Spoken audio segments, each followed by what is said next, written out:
Bonjour mes amis, je suis Christian Zamudio, je suis au premier niveau et aujourd'hui je vais vous présenter deux syndromes de voyage. Pour commencer, je vais vous présenter le syndrome de Paris. C'est un trouble identifié il y a 20 ans par le psychiatre Iwaki Ota en 1986. Le syndrome apparaît chez les voyageurs japonais qui arrivent dans la capitale française et les touristes observent de forts contrastes entre ces attentes et la réalité parisienne et souffrent d'une dépression nerveuse.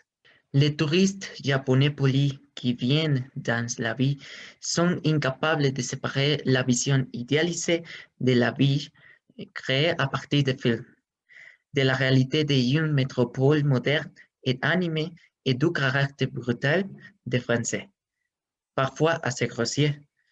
Un fait amusant est que l'ambassade du Japon a une ligne téléphonique disponible 24 heures sur 24 heures pour les touristes qui en souffrent de ce syndrome. Au lieu de tant de paysages passionnants et paisibles, la capitale française respire l'agitation, la précipitation et le stress. Le syndrome de Paris se caractérise par des symptômes psychiatriques tels que des hallucinations, sensation d'être chassé, de l'anxiété, des battements de cœur rapides ou des sueurs froides. Le syndrome provoque le rapatriement des Japonais. Maintenant, je vais vous parler d'un syndrome de voyage différent. C'est le syndrome de Jérusalem. L'étrange syndrome de Jérusalem affecte certaines personnes qui visitent la ville. Apparemment, ils se sentent possédés par un esprit religieux et mystique qui leur fait présenter des comportements étranges. Dans les cas les plus graves, délire et hallucination. Le premier à identifier cliniquement le syndrome de Jérusalem a été le docteur Jair Barrel. Normalement, les personnes atteintes de ce syndrome s'identifient aux personnages bibliques et agissent en imitant ce qu'elles savent d'eux.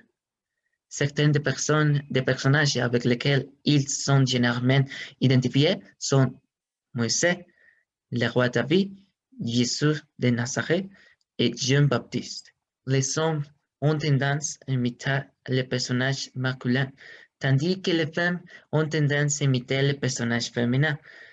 La religion professée a également une influence puisque les chrétiens ont tendance à s'identifier aux personnages du Nouveau Testament, tandis que les juifs, pour qui ce livre ne fait pas partie de leur croyance, imitent des personnages de l'Ancien Testament. L'environnement historique et spirituel qui est vécu est si fort qu'il peut être le déclencheur de ce syndrome. Beaucoup de personnes qui la visitent sont attirées pour trouver des expériences surnaturelles qui peuvent être spirituelles ou religieuses.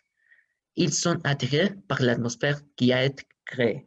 Les symptômes de ce syndrome sont anxiété, impulsion de quitter le groupe et de visiter Jérusalem par vous-même, obsession de la propriété personnelle, prendre fréquemment des vins et des douches, s'habiller d'un manteau blanc fait d'un drap, chanter ou crier des versets bibliques ou des chants religieux, aller dans un lieu sacré, donner un sermon dans un lieu saint, exhortant les gens à une vie meilleure. Après quelques jours, ils reviennent à la réalité, beaucoup avec honte. Généralement, ils reviennent à la réalité dans les 5 ou 7 jours. Dans le cadre du traitement, il est également souvent important de faciliter le retour dans les groupes ou le renforcement des liens familiaux. Et ce sont les syndromes du voyage. Je m'appelle Christian Samudio et je vous remercie pour votre attention.